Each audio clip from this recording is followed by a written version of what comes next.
ఉన్నాము.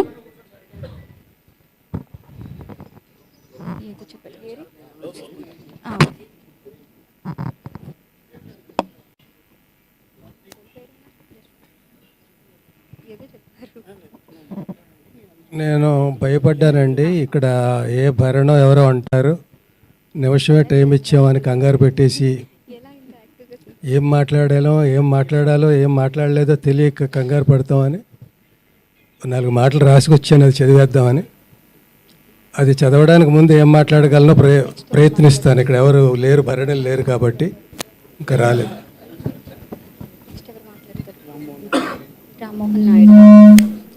చాలా గొప్ప సమావేశం అండి ఇది. బ్రహ్మానందం గారు ఎప్పుడు నన్ను ఎల్పి అని పిలిచిన సందర్భాలు చాలా తక్కువ. ఫస్ట్ ఆయన పలకరింపు లంకభద్రాద్రి శ్రీరామచంద్రమూర్తికి జై. ఇంకా నేను తొందరగా పలికేశాను. దీన్ని అయినా 2 నిమిషాలు కూడా చెప్పగలరు ఈ మాటల్ని. అంత అభిమానం, ప్రతి అక్షరాన్ని అలా ఒత్తి స్ట్రెస్ చేసి అభిమానం అలకపోసి అలా పలకరించేవారు. ఎన్ని అనుభవాలు. ఇంచుమించుగా సగం షూటింగులు అన్నపూర్ణ స్టూడియోలో జరిగేవి అప్పట్లోనండి. మేము ఎప్పుడు 10 మందికి తక్కువ ఉండేవాళ్ళం కాదు. కాంబినేషను అన్నపూర్ణ స్టూడియో ఇంటికి ఎదురకుండా మా ఇల్లు. లంచ్ టైంలో సరదాగా అందరం ఒక 5-6 10 మంది మా ఇంట్లో భోజనం చేసేవాళ్ళం. భోజనం నాది కాదు, క్యారియర్లు వచ్చేవి. మా ఇంట్లో ఏవో చట్నీస్, పచ్చళ్ళు, ఆవకాయలు ఇలాంటివో పెట్టేవాళ్ళం. అందరూ కలిసి కూర్చొని తిని కబుర్లు చెప్పుకుంటూ జోకులు వేసుకుంటూ అయిపోయాక ఇంకా షూటింగ్కి ఎన్ని పిలుపులు ఇచ్చినా వెళ్ళబుద్ధి అయ్యేది కాదు. ఈయన అనేవాడు, అరే ఎంఎస్ నాది కూడా నువ్వు యాక్ట్ చేసేసిరారా, నేను పడుకుంటాను కాసేపు అనేవాడు. అలా అలా ఎన్ని అనుభవాలు ఇవన్నీ. ఈయన ఒకళ్ళు చెప్పిన జోకు ఇంకొకరికి చెప్పి మిగతా 90 చెప్పి ఎంజాయ్ చేయడం ఆయనకి ఆనందం. అందులో నా జోకులన్నీ తెలివి తక్కువ జోకులుగా ఉండేవి. నేను చేసిన ఏ పనైనా అంతే. వీళ్ళలో నేను చదువుకోని వాడిని, నిరక్షరాస్యుడిని, రచయితలు అయిపోయాను. కానీ అవేవో సినిమా డైలాగులు రాయడానికి తప్ప సాహిత్యం అది కాదు. సాహితీ సభలకు నన్ను పిలుస్తూ ఉంటారు. చాలా పొరపాటు చేస్తున్నారు, పిలవకుండా. అలాగే ఫూల్ అయిపోతాను నేను, మీరు ఫూల్ అయిపోతారు అంటుంటా. అట్లా వీళ్ళ మధ్య చాలా అందరూ వాళ్ళ సాహిత్యం కానీ, వాళ్ళ బ్యాక్గ్రౌండ్ కానీ, ఈయనతో ఒక శైలి, భరణితో ఒక శైలి, ధర్మవరానితో ఒక శైలి, ఇలా ఏబిఎస్, ఇట్లా అందరూ ఎవరికి వాళ్ళే, ఎవరి రంగంలో వాళ్ళ నిష్ణాతులు. లక్కీగా నేను ఎక్కడ బతికిపోయానంటే, నేను 4 నాటకాలు ఆడి రాసి సినిమా ఫీల్డ్కి రావడం వల్ల చిన్న పునాది నాకు కూడా ఏదో ఉందని ఒక ఆత్మస్థైర్యం, అంతే తప్ప వీళ్ళలో ఏ రకంగా కూడా నేను సరితోగను.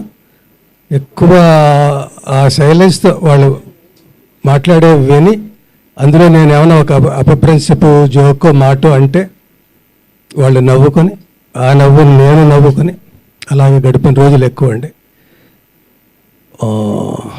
ఇలాగే ఎక్కడికో వెళ్ళిపోతుందని అది చదువుతానండి. అంటే ఎన్ని చెప్పినా కూడా ఇంకా మిగులుతూనే ఉంటాయి. అందులో సగం మిగతా వాళ్ళు చెప్పేసినవి అవి ఉంటాయి.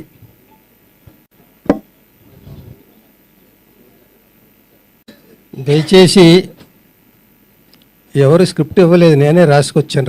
రైటర్ని కాబట్టి నేను రాసింది నేనే చదవాలి. అయితే ఒక్కటేంటంటే, నువ్వు మాట్లాడితేనే బాగుంది, రాసింది చదివితే ఇంకా అసహ్యంగా ఉంది అనుకోకండి.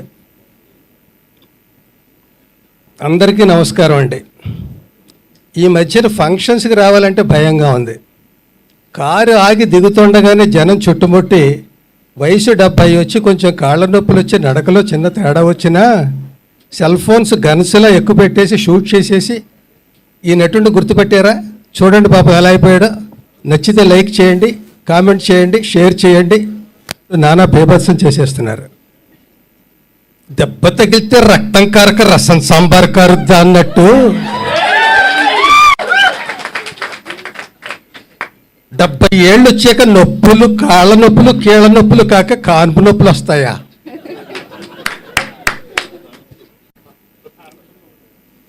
అందరూ బ్రహ్మానందం గారు అయిపోతే హాస్యం బ్రహ్మ పదార్థం అయిపోదు.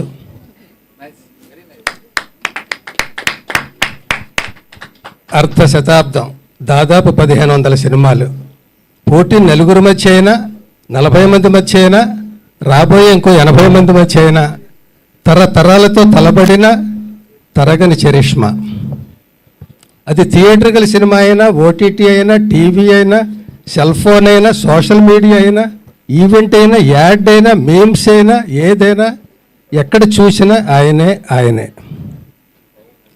ఆయనతో నటించని నటుడు లేడు, ఆయన నటించని సినిమా లేదు, ఆయన నటించిన పాత్ర లేదు, అసలు ఆయన నటించక్కర్లేదు, అసలు ఏం చెయ్యక్కర్లేదు, ఆయన కనిపించక్కర్లేదు, జస్ట్ ఆయన గుర్తొస్తే చాలు నవ్వు వచ్చేస్తుంది. ఒక్క మాటలో బ్రహ్మానందం గారు ఒక అపురూపం. ఆయనది ఒక హాస్య విశ్వరూపం. ఆయన పలికిన మాటలు రచయితగా కొన్ని నావైనందుకు, ఆయన పక్కన నటించినందుకు, భావాలు పంచుకున్నందుకు, నవ్వులు పెంచుకున్నందుకు, ఈ బహుదూరపు బాటసారి మహాప్రస్థానంలో కలిసి నడిచిన అడుగులు నావే 4 ఉన్నందుకు మురిసిపోతూ, శతమానం భవతి శతాయుః పురుష శతేంద్రియ ఆయుష్ ఏవేంద్రియే ప్రతిష్టతి. Thank you sir, thank you so much. చాలా చక్కగా మాట్లాడారు. మీ